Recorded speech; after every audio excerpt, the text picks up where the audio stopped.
What's going on, everybody? I just wanted to shoot a short video about a little bit of RCing. I'm going to talk about the fifth scale HPI Baja tonight. A couple of things I changed on it.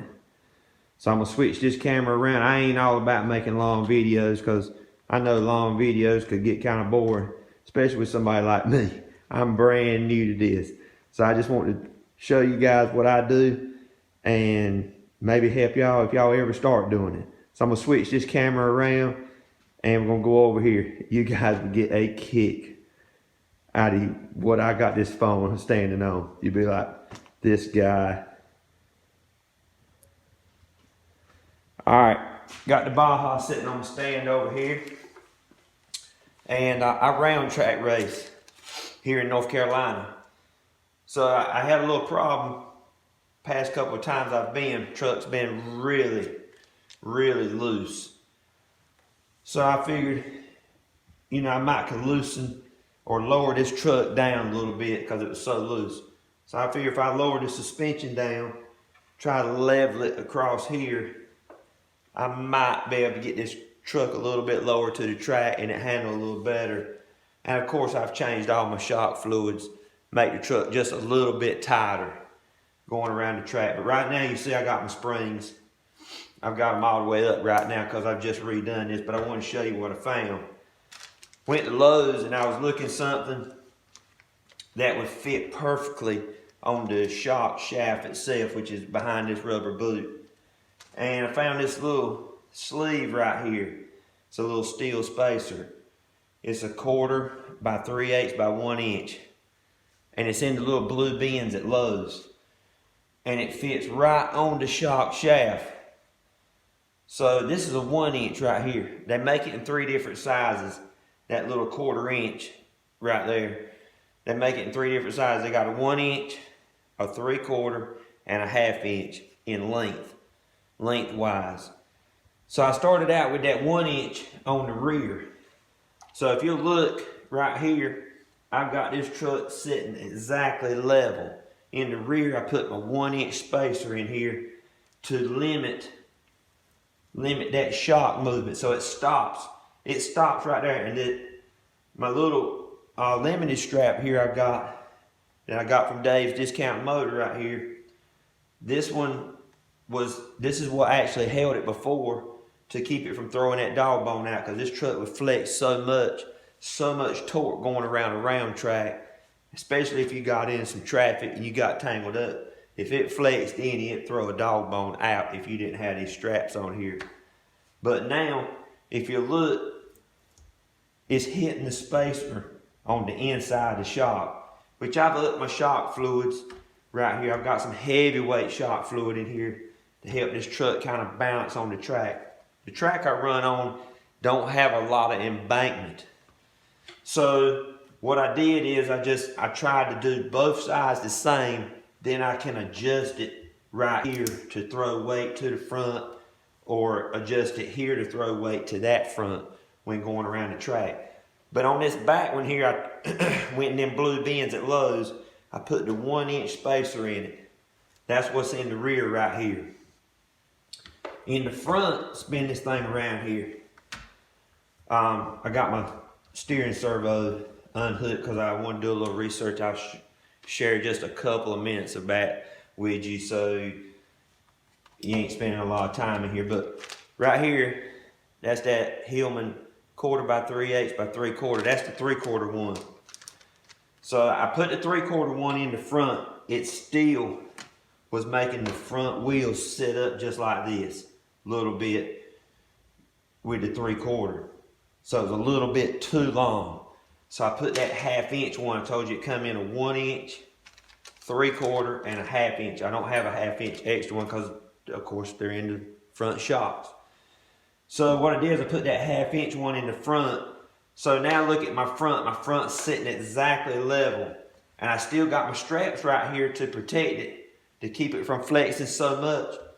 But now, if you pull up on it and drop it, it's hitting that spacer I put in there. So these are definitely something you could use if you guys out there are racing round track with the Bajas in it and you wanted to adjust your shocks, this is one way to go get you a spacer and be able to adjust your front end and your rear so it sits a little bit level. And what I was going to talk to you about, I was changing my servo. I was trying to remember what my save box was in the front. And I got it unbolted here because I couldn't remember what the number was. And of course, I threw the package away. So I didn't have the package with me, so I had to, of course, take it out. But I needed to take it out and clean it out for the winter anyway. But I looked, I got that Save Box Digital, the SV0236MG.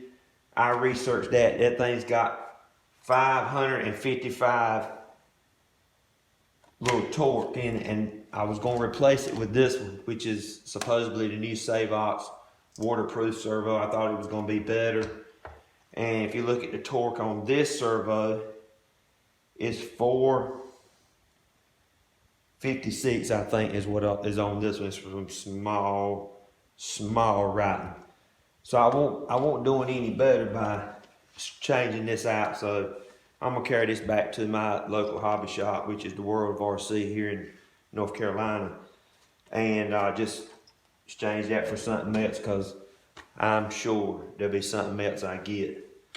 But I had unbolted all this and was going through it and cleaning out some of the sand from the racetrack this year. But the servo I got, if you guys got any ideas out there, subscribe and send me a message. What I was looking, I tell you what I was looking. I was looking something that would take this front end like my Losi 5T, which y'all can't see it, but it's up on the rack. I got it set up so that when it's sitting dead on the workbench or it's sitting on the ground or on the track, you can turn it left or right and the wheels will turn. I put that high torque digital servo with that lithium battery. What I wanted to do is I wanted to do the same thing to this Baja. I wanted something that would go in this place and bolt right down, and when you drop this truck on the track, it'll just rip to the left and rip to the right when you take that control. You grab the controller and you want to just test everything. You know how you always test your throttle and your steering before you fire everything up, but I want something to put in the front of this where I can take it and turn it left and right, sitting on the ground, and it turns those wheels. The way it is right now, it won't really do it.